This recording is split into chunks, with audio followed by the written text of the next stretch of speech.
Bueno, en la última sesión estábamos hablando del proceso de la replicación, ¿verdad? Y nos habíamos quedado en que íbamos a desarrollar el mecanismo del alargamiento, ¿no? De la elongación de esas cadenas, cómo se produce. Vimos que había una fase de iniciación pues, se abría la horquilla, ¿verdad? Se abría la horquilla de replicación y comenzaban las enzimas a actuar. Había una serie de proteínas que actuaban en esa apertura de la horquilla, en esa separación, mantenían separadas las hebras moldes o las hebras complementarias, y luego comenzaban a actuar una serie de enzimas llamadas ADN polimerasas para empezar a fabricar las nuevas hebras. Bien, eh, recuerden que estamos describiendo la replicación en procariotas, por lo tanto, hay un único origen de replicación que continúa hasta que finalice la molécula. Pero si estuviéramos en eucariotas, empezaría la replicación en varios puntos y luego se unirían esos fragmentos. Bueno, pues vamos a desarrollar un poco más la fase de elongación. Y dentro de esta vamos a ver un apartado que habla de consecuencias de la bidireccionalidad. Si se acuerdan de la primera sesión, dijimos que la replicación tiene tres características, que es bidireccional, que se inicia en un origen de replicación y que es semiconservativa, ¿no? Bueno, la bidireccionalidad es lo que les había tratado de explicar ayer. Una cadena, una hebra, debido a que son antiparalelas las dos moldes, pues una de ellas va en un sentido, 5' 3', y la otra en sentido 3', 5'. A pesar de que la ADN polimerasa siempre polimeriza en sentido 5', 3'. Pues por esos dos motivos, porque el ADN es antiparalelo y porque la ADN polimerasa solo puede añadir nucleótidos en sentido 5', 3', por eso hay una bidireccionalidad en la replicación. Pues, ¿qué consecuencias hay? Vamos a ponerlo. Primera consecuencia, que una de las nuevas hebras, ¿vale?, se fabrica de manera continua. Vale, póngala ahí, es una replicación continua. Y en contraposición, la otra, la que va en sentido opuesto, esta de aquí, como tiene que ir leyendo en sentido 5', 3', y luego tiene que ir hacia atrás fabricando fragmentos, pues por eso se hace de manera discontinua. Fíjense aquí, se fabrica un fragmento, luego se fabrica otro, luego se fabrica otro. Porque va leyendo y luego tiene que retroceder para sintetizar. En definitiva, consecuencias de la bidireccionalidad, que una hebra eh, se fabrica de manera continua, replicación continua, y la otra es una replicación discontinua. A esta se le llama pues la hebra líder o la hebra conductora, y esta de aquí es la hebra retardada, porque al hacer varios fragmentos y luego tener que unirlos, pues se tarda un poquito más. Vamos a describir ahora esa fase de elongación, cómo ocurre. Entonces voy a describirlo para la replicación continua. Y luego vamos a marcar una serie de especificaciones para la discontinua. Por lo tanto, ¿qué ocurre en la elongación? Fíjense que en sus apuntes pone síntesis de la nueva hebra en sentido 5', 3'. Simplemente ustedes pongan replicación continua. ¿Vale? Aquí se va a fabricar la hebra continua, la que llaman cadena líder o cadena conductora. Pues bueno, esa elongación en este caso, ¿cómo ocurre? Pues lo primero que vamos a hacer es que la ARN polimerasa va a fabricar un cebador. ¿Recuerdan las primasas que les dije? ¿No? Que fabrican un primer, fabrican un cebador. Pues son las primeras que tienen que fabricar un fragmentito de nucleótidos de ARN, es decir, de ribonucleótidos. ¿Por qué? Porque la ADN polimerasa no es capaz de iniciar esa replicación. Necesita como un arranque, ¿vale? Un impulso que se lo da a este cebador para que luego empiece a añadir desoxirribonucleótidos. Pues bueno, primer paso, se fabrica un cebador que más o menos tiene entre 10 y 50 nucleótidos, ese fragmentito. Y eso lo hace la primasa, es una ARN polimerasa. En segundo lugar ya empieza a trabajar la ADN polimerasa. Si recuerdan, en procariotas había tres tipos, ¿no? La 1, la 2 y la 3. Pues la ADN polimerasa 3 es la que, digamos, tiene principalmente la actividad polimerizadora. Es la que fabrica el fragmento, o la nueva hebra de ADN. En esta replicación continua se dice que la ADN polimerasa tiene una gran procesividad. Procesividad. ¿Por qué es esto? Pues bueno, fíjense, este es el cebador. La ADN polimerasa empieza a añadir nucleótidos aquí y no se separa hasta que termina toda la hebra. Por eso se dice que tiene una alta procesividad, porque desde que empieza no se separa hasta que termina la hebra. ¿De acuerdo? Recuerden, siempre, siempre va a añadir los nucleótidos en sentido 5' a 3'. Por lo tanto, estará leyendo en sentido contrario. ¿De acuerdo? Estará leyendo en sentido 3', 5'. Si recuerda lo que le dije ayer, esto es una actividad anabólica y requiere de energía.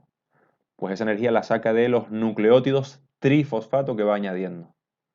Hidroliza esos enlaces fosfato, o fosfanhidro, y utiliza esa energía para formar un enlace fosfoéster. Y así va añadiendo los nucleótidos. Luego podríamos poner una especie de fase de terminación, ¿vale? Hay libros que ponen la fase de terminación, otros lo incluyen al final de la elongación, pero bueno, como ustedes quieran. Al final, una fase de terminación sería eliminar el cebador, ¿vale? Eliminar el cebador. En este caso lo va a hacer la ADN polimerasa 1, regresa hacia atrás, corta justo el fragmentito, el primer, y luego lo rellena. Lo rellena con nucleótidos de ADN, es decir, con desoxirribonucleótidos, para que no quede ninguna incongruencia aquí en la nueva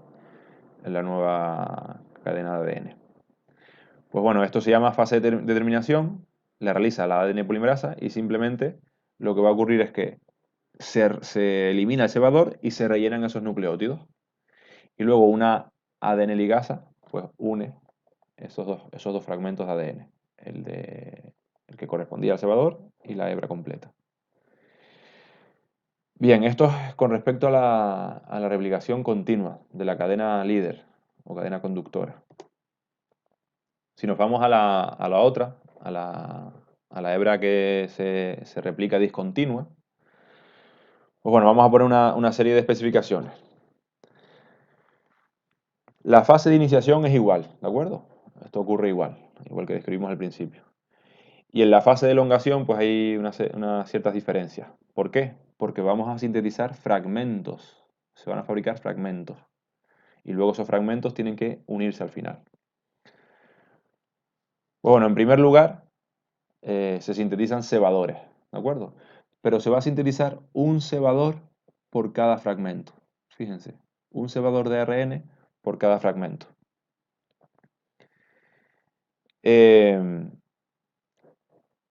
Luego, en cada fragmento, en cada cebador, se va a iniciar la replicación con la ADN polimerasa.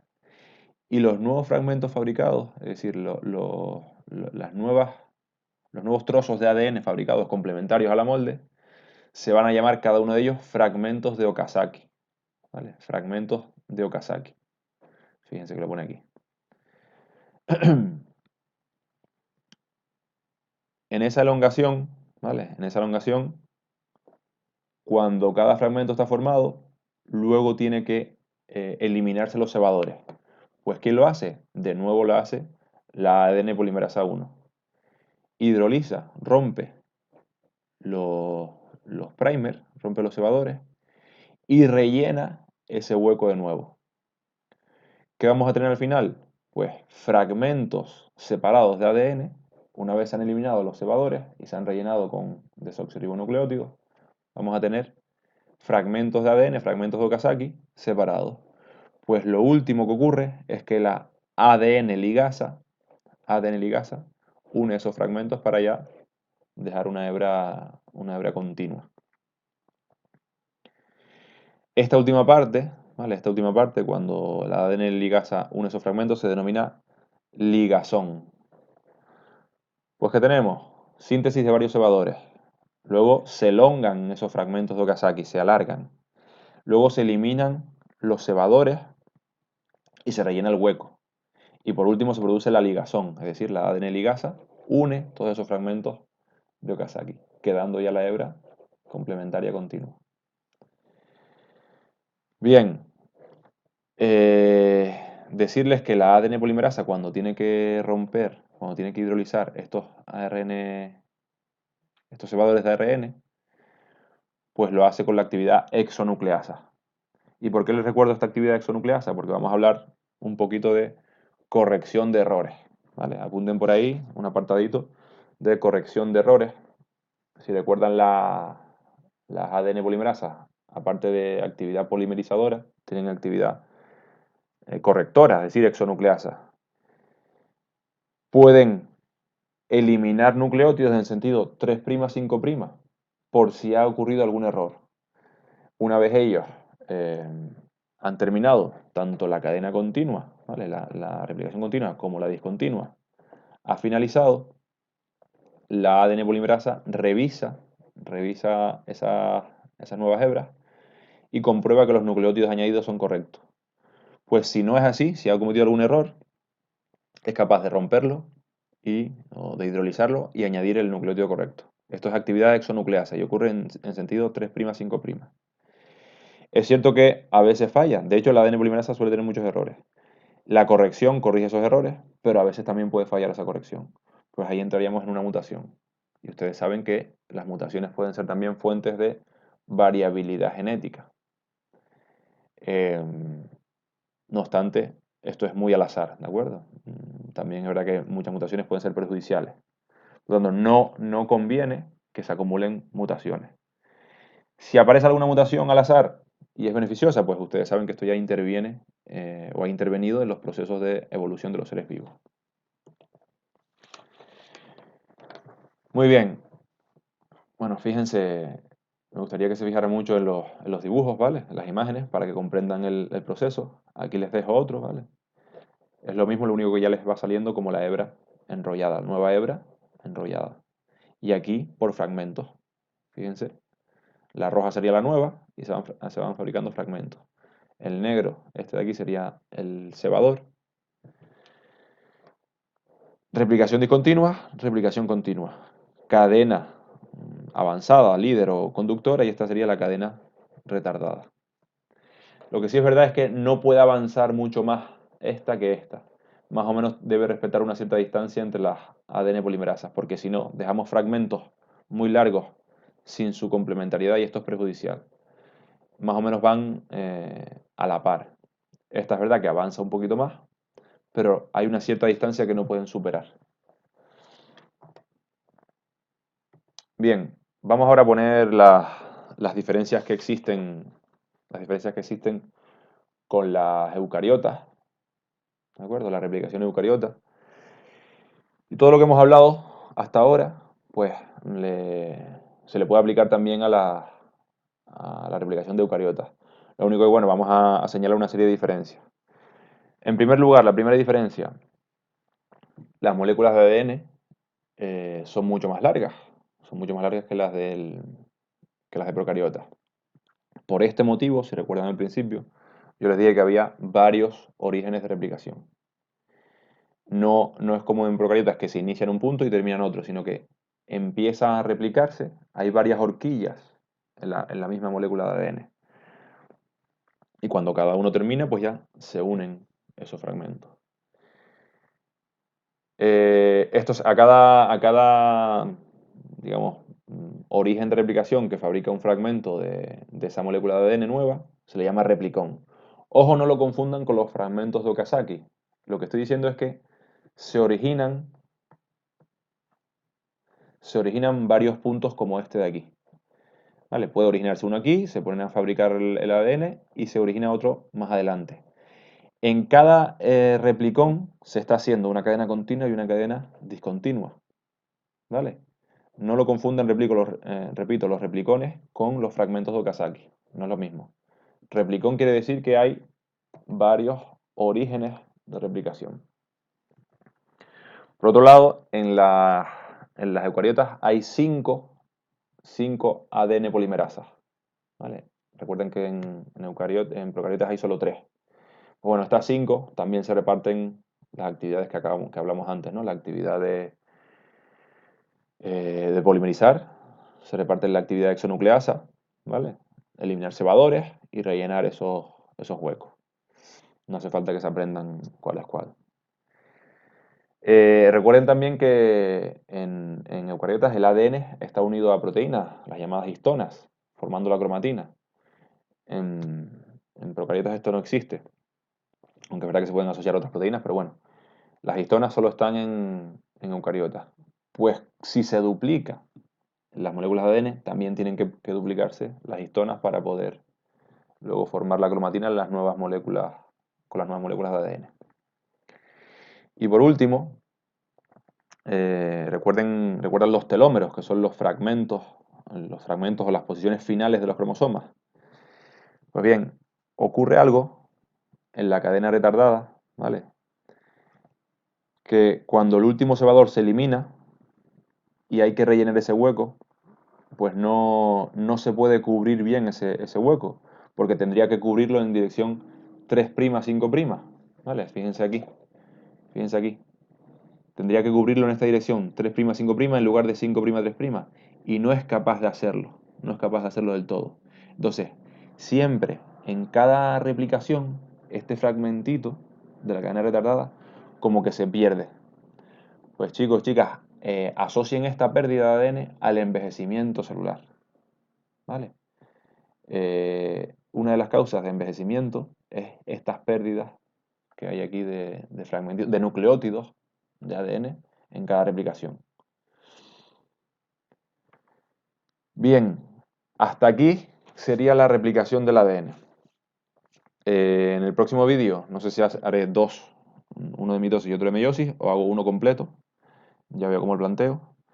Pero hasta aquí sería la replicación. Recuerden, es muy importante, este proceso ocurre en la fase S del ciclo celular, de la interfase, y es necesario para que la célula pueda entrar en división celular. Si esto no ocurre, es imposible, o mejor dicho, hay mecanismos de control para evitar que la célula entre en división. Bueno, vayan trabajando, vayan preguntándome dudas y nos vemos metafóricamente en el siguiente vídeo.